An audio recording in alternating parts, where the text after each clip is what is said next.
আরে তুমি এসব ছাড়ো না, তুমি আগে বলো তোমাকে এরকম দেখাচ্ছে কেন?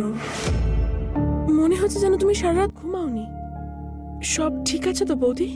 হ্যাঁ, আমি না কিছু বুঝতে পারছি না, সবকিছুই নতুন না এখানে, আর এত কিছু হচ্ছে তাই। তুমি 1 মিনিট দাঁড়াও।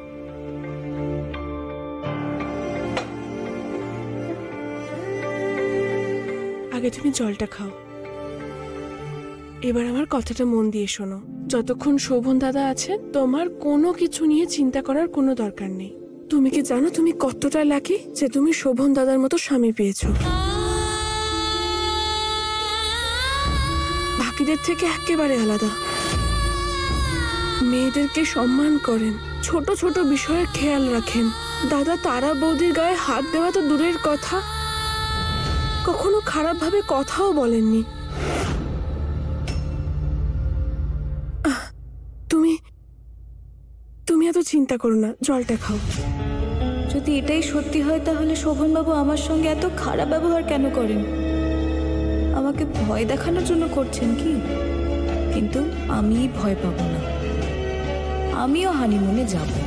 দেখি শোভনবাবুর মনে কি চলছে আর কেন করছেন আমার সঙ্গে এমন ব্যবহার। যদি মন থেকে এতই ভালো মানুষ হন।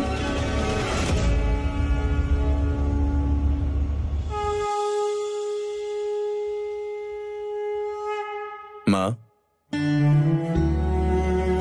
আমি একজন অনেক বড় আয়ুর্বেদিক ডাক্তারের থেকে এই তেলটা নিয়ে এসেছি।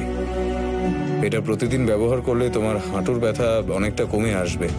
আর হ্যাঁ, কোনো বাহানা চলবে না, এটা দিয়ে তুমি রোজ মালিশ করবে। ভগবান তোর মতো ছেলে সবাইকে দিন।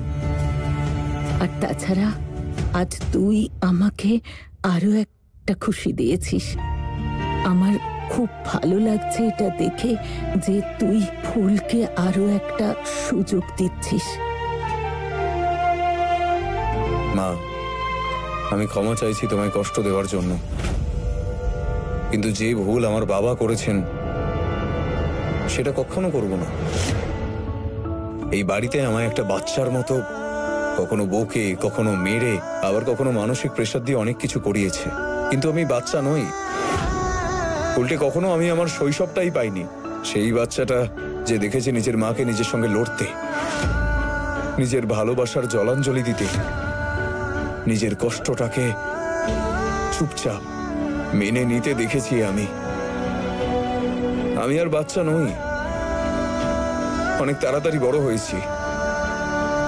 মা, আমি শুধু সেটাই করছি যেটা আমার মন চাইছে। কিছু প্রশ্নের উত্তর চাই।